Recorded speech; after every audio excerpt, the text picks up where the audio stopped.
A šunka, ale úplne iná, než ju poznáš. Poďme na to. Budem potrebovať série, čo je bielkovinová zmes. Je tam vitálna bielkovina, pšenice, ryže, pšena, kukurica, jačmeňa. A na jednu dávku ide 200 g série a 200 ml tekutiny, takže väčšinou ide voda a olej, ale ja chcem, aby malo takú krásnu červenú farbu, takže ja dám červenú repu, cvikľu a namiesto oleja dám kokosový tuk. Ešte pridám maha korenie, kde je česká rastca, koriander a horčičné semienko. Rozpúčim tam stoličku cesnaku. Cesnak je fantastický pre pľúca a hrubé črevo a je proti 77 ochoreniam, píše v čínskej medicíne. Určite sa ho oplatí pridávať do pokrmov. Troška to osolím, bo z vlastných skúseností viem, že trošička soli sa tam ešte hodí a kvalitná sol nám dodá minerály a stopové prvky pre zdravie obličiek, kostí a zubov. Štipočku pridám jablčného biooctu pre vitalitu pečene a žlčníka. Aby sme to dochutili, tak pridám sladkú údenú papriku, ktorá nám dodá parádnu chuť, troška aj barbecue omáčky a ľahulinko čakánkového sirupu, ktorý nám krásne harmonizuje pankreas. Celé to zmiešam. Idem do toho aj rukou, to premasírujem. Riadne to celé prepracovávame. V tej sérii som pridala viac, ako je písané v receptíku, aby bola šunka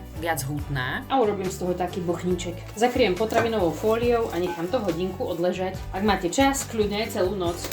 Nech to prejde riadne chuťou. Bochníček je krásne odležaný a idem si ho dať váriť do zeleninového bujónu. Dala som si zovriť vodu a dám do toho natur bujón zeleninový, ktorý má 9 druhov zelenienky aj olivový olej v sebe. Tiež tam dám do toho ešte nové korenie a vavrím bobkový list. Pridám tam ešte cvikľovú šťavu, aby céria bola krásne ružová.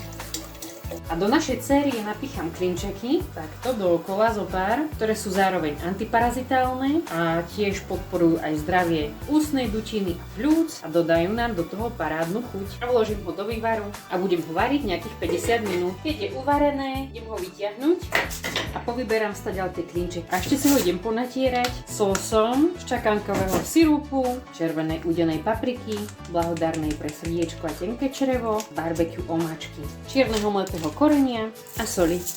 Riadne ho krásne namažem. Je to veľmi fajná marináda a teraz ho pekne do toho zabalím. Ako taký balíček, takto z vrchu aj tieto bočné strany, aby mi nič nevytieklo a stalo to krásne šťavnaté. A idem to dať upiecť do rúry na nejakých 40 minút. Vonia mi z toho celá kuchyňa, idem to rozbaliť, ako to vyzerá. Krása. A ešte to nechám takto, nejakých 15 minút.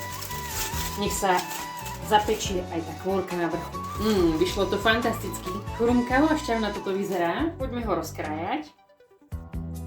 Wow, tak to vyzerá vo vnútri. Také tenunké ako tá kašunka. A je to, máme to naozaj parádne. Chuť varenej šunky, ktorú si pamätáš, ale v ľahšej, vedomejšej vegan verzii. Poďme ju ochutnať.